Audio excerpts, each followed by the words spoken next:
Morning, Abotai. One of the 39 forbidden works on Shabbat, on the 39 melachot, is melechet mevashel, the melacha of cooking.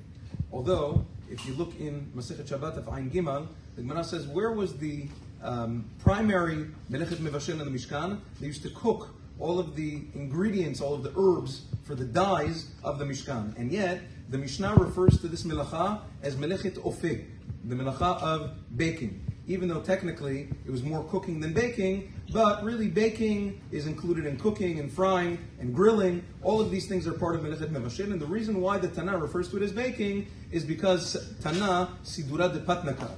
The Tana was speaking about all of the different steps of bread preparation. Now, interestingly, melechet mevashel has nothing to do with melechet mav'ir, has nothing to do with ignition, which means even if you didn't ignite a flame, even if you didn't, turn on the gas stove, plug in the plata, it doesn't matter. Even if it was there from before Shabbat, the halacha is that you can still be cooking on a pre-existing flame. So a lot of people don't realize that. They have to be very careful. They think that, if the plata is on, I can put food directly onto the plata, and they don't know that sometimes this can cause an issue of bishul b'Shabbat, of cooking on Shabbat, so you have to be very, very careful.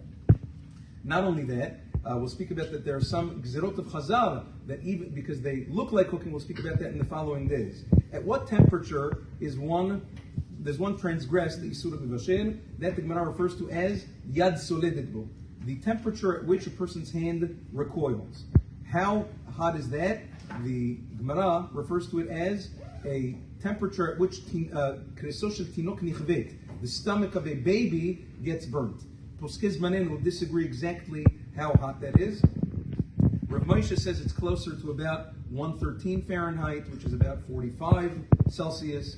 Chaim Tzion Abba Shaul and Rav Shlomo Zalman Auerbach, Alim Shalom, they say that it's closer to 40 Celsius, which is about 104 Fahrenheit. Interestingly, if you look in Chazon Ovadia Shabbat Chelek Dalet, Amud Shin Ayin, Maran paskins like the Ben Ish Chai, that it's actually much hotter than that. He says it's the temperature at which people would be uncomfortable to drink their hot beverages. Whatever your hot beverage is, tea, coffee, most people in the world, when do they sip their hot beverages? I did some research into that. Most people drink it anywhere between 160 and 175 Fahrenheit, which is significantly, it's closer to 80 Celsius, which is significantly hotter than the other poskim. How that makes sense with Kreso Shel Tinok Nichvet, that's a different story altogether, but that is the opinion of the Ben Ish Chai, and that is the opinion of Maran Zechron Lebracha, Ben Lekula, Ben Lechumra, so that is the temperature of Yad Soledet Bo, according to Chazon Ovadia. Have a wonderful day.